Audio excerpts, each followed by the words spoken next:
বন্যার পানি থেকে মুক্তি পেতে কত রকমের চেষ্টা। কেউ কেউ বালতিতে ভরে পানি বাইরে ফেলার চেষ্টা করছেন। ওয়েলসে তুষারঝড় বার্টের ফলে সৃষ্টি হওয়া বন্যায় পানি ঢুকে পড়ে বাসিন্দাদের বাড়িতে। মোটর দিয়ে পানি সরাতে কাজ করছেন ফায়ার সার্ভিস কর্মী, চালাচ্ছেন উদ্ধার তৎপরতাও। রয়টার্সের এক ভিডিওতে দেখা যায় আটকে পড়া এক কুকুরকে উদ্ধার করছে নিরাপত্তা বাহিনী। অনেকেই প্রয়োজনীয় জিনিসপত্র উপরের ফ্লোরে রেখে চলে গিয়েছে নিরাপদ আশ্রয়ে। বন্যার পানি কমলে আবারও ফিরবে নিজ গৃহে। সব মূল্যবান জিনিসপত্র উপরতলায় সরিয়ে ফেলতে হয়েছে এবং যতক্ষণ পর্যন্ত না পানি কমছে ততক্ষণ পর্যন্ত আমরা হেয়ার ফোর্ডে অবস্থান করব। আমরা এরকম কিছুরই প্রত্যাশা করছিলাম। এটা দুঃখজনক। ফুটেজে দেখা যায় লোকালয়ের পাশ দিয়ে বয়ে যাওয়া টাফ নদী ফুলে ফেপে উঠেছে। ওয়েলসের ফার্স্ট মিনিস্টার ইলান্ড মর্গান জানান, প্রবল বৃষ্টি ও তীব্র বাতাসের ফলে তুষারঝড় বার্ট অনেক বিধ্বংসী হয়ে উঠেছে। দক্ষিণ ওয়েলসে কিছু জায়গায় 100 মিলিমিটার পর্যন্ত বৃষ্টিপাত রেকর্ড করা হয়।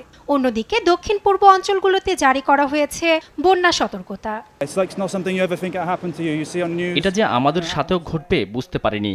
আপনি এ ধরনের বন্যার সংবাদ খবরে দেখেছেন যখন স্পেন কিংবা বৈশ্বিকভাবে এ ধরনের বন্যা চলছিল, কিন্তু এটা এখন আমাদের সাথে হচ্ছে। আমরা কিভাবে এ ধরনের বন্যা মোকাবেলা করব? কেউ কেউ এর মধ্যে চা খাচ্ছে, কেউ কেউ আমার মতোই প্যানিক করছে। পশ্চিম স্কটল্যান্ড, দক্ষিণ ইংল্যান্ড, ওয়েলস ও উত্তর আয়ারল্যান্ডে চলছে হলুদ সতর্কতা। এলাকাগুলোতে 100-র বেশি বন্যা সতর্কতা জারি করা হয়। উপকূলীয় এলাকাগুলোতে বাতাসের গতিবেগ ছিল ঘন্টায় 75 মাইল। অন্যদিকে অভ্যন্তরীণ এলাকাতে ছিল 65 মাইল। বন্ধ করা হয়েছে বেশ কয়েকটি পার্ক কর্তৃপক্ষ জানায় পার্ক চালু হতে দেরি হবে।